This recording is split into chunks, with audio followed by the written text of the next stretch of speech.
I was in high school, I was driving home from the large town about 15 miles from my house one day. It was in the middle of a pretty wicked snowstorm, but I figured, I'm a country girl, I can handle this. Well, then the heat stopped working in my vehicle, and the check engine light started flashing. My windshield froze up, and ice started accumulating on it. I could barely see out of the windshield. I tried using washer fluid to at least thaw it for a few seconds, but it kept freezing on it, and then it eventually ran out. The wipers were going as fast as possible. And I was freaking out at this point because I was still a few miles from home, and I knew if I pulled over, I'd be stuck there in a cold car in the middle of nowhere with no way of letting anyone know where I was. You know, this was pre-teenagers having cell phones era. I managed to get to the top of the hill less than a mile from my house, and the engine totally seized up. The steering wheel locked, and I literally coasted from the top of the hill to the gravel road near my driveway, where the car got stuck in a snowbank about 20 feet from my mailbox. And I think I had to run through 2 stop signs to get there. Thank goodness I was in the country and not near a busy highway. It turns out the engine block cracked in my car. This was certainly a Jesus take the wheel moment. It was absolutely terrifying, and I felt like I had zero control over the situation. A reading from John chapter 6. When Jesus realized that they were about to come and take him by force to make him king, he withdrew again to the mountain by himself. When evening came, his disciples went down to the sea, got into a boat, and started across the sea to Capernaum. It was now dark, and Jesus had not yet come to them. The sea became rough because a strong wind was blowing. When they had rowed about 3 or 4 miles, they saw Jesus walking out on the sea and coming near the boat, and they were terrified. But Jesus said to them, "It is I. Do not be afraid." Then they wanted to take him into the boat, and immediately the boat reached the land toward which they were going. So our focus text for this week picks up where we left off a couple of weeks ago with Jesus feeding the 5,000. So the crowd was in absolute awe of what Jesus had done, and they wanted to take him and make him king. And that's not what Jesus wanted. So he took off and hid from them. And to be honest, I don't blame him. Then his disciples were like, "Okay, Jesus is gone. The crowds want to know where he's at. It's evening, we have no clue where to find him. Let's just go get in our boat and head back home." They probably waited until the last minute for Jesus to show back up, and he never did. So they took off for Capernaum, and a storm came up. Perfect, just perfect. It's late, the day did not turn out exactly how they had envisioned. I mean, it's pretty cool that this miracle happened where they fed so many people, but it was all Jesus that fed them. They just wanted to get home, but they had no clue where Jesus was. The disciples also kind of seemed like introverts, at least some of them. So my hunch is that they might have been peopled out after being around thousands. They rode for like 3 or 4 miles in this storm, not making much progress because the wind in the Sea of Galilee was atrocious.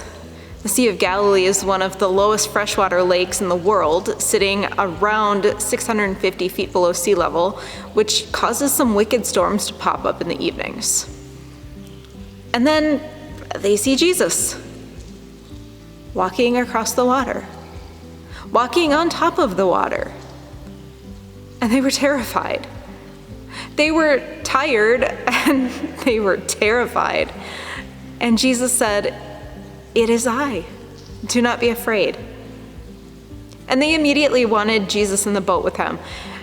And then their boat reached shore. For us, like the disciples, it's hard to figure out what to do when things feel out of control. It's hard to think when our minds are swirling with all of the things that are going wrong, like when we lose our jobs, or when our kids make choices that we can't fix, when an unwanted diagnosis comes, when some sort of storm hits and destroys and we have to do all the cleanup. When we feel like the world is completely unraveling around us. It's hard to thrive when someone else is in charge of our destiny, our future, our way of life. When we're in a spiral and don't know how to get out of it, when it seems like everything that can go wrong does go wrong, and even the stuff that we didn't think about goes wrong, then where do we even begin to make sense of it all? It reminds me of the book of Job. So in the book of Job, there's this guy named Job who had a pretty charmed life, and it was all taken away. His children died in a freak storm. He was robbed. His house fell down. His livestock became diseased. And throughout the book, we hear from Job and his friends who are questioning, why is Job suffering so much? Now, at first, his friends were great, and they just sat with him in silence as he mourned. And then they too started feeling like control was being taken. So to regain it, they started questioning what Job did. They said, well, you had to have sinned for all of this to happen. And Job's like, no, I didn't. I did not sin so badly for all of this stuff to happen to me. Job laments that this is all out of his control. And then at the end, starting with Job chapter 38, God answers. God actually comes to Job out of a whirlwind and says, Job, where were you when I laid the foundation of the earth? Tell me if you have an understanding. Essentially, God was saying, Job, you're not going to know all of the answers because you're not me. You're not God.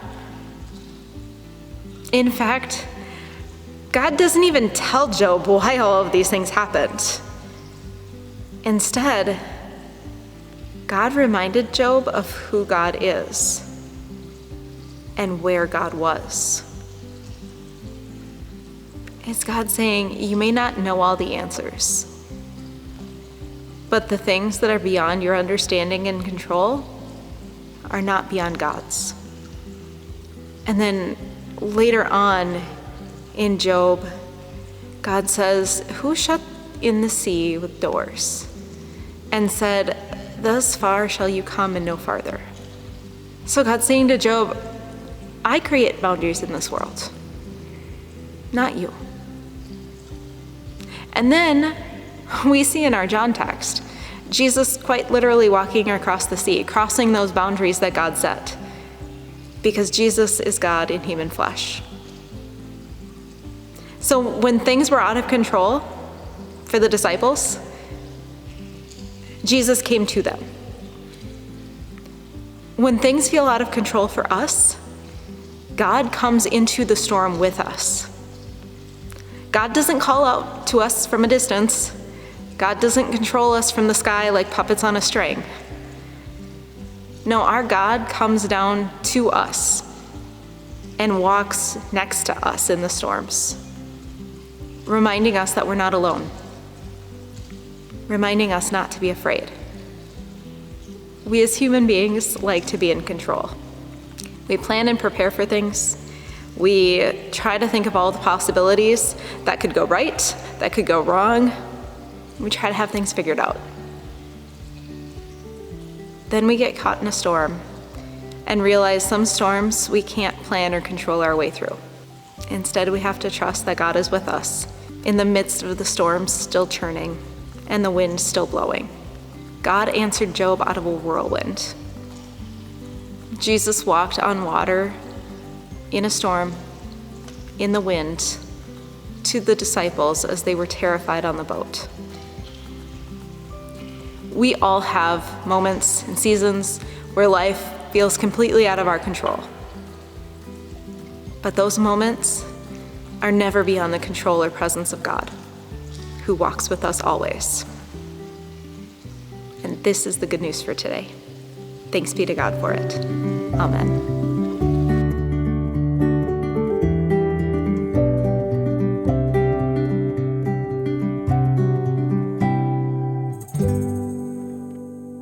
So a couple of reflection questions, as well as a challenge for you to use to go deeper into the message this week. The first question is, what storm in your life are you trying hard to control? The second is, where does or has God shown up in your life when it does seem like control is slipping? And your challenge, this week, identify one thing in your life that you've been trying to control but simply just cannot. Each day, pray something simple like this. God, I give this to you. Help me trust in your presence, even when I cannot control the outcome.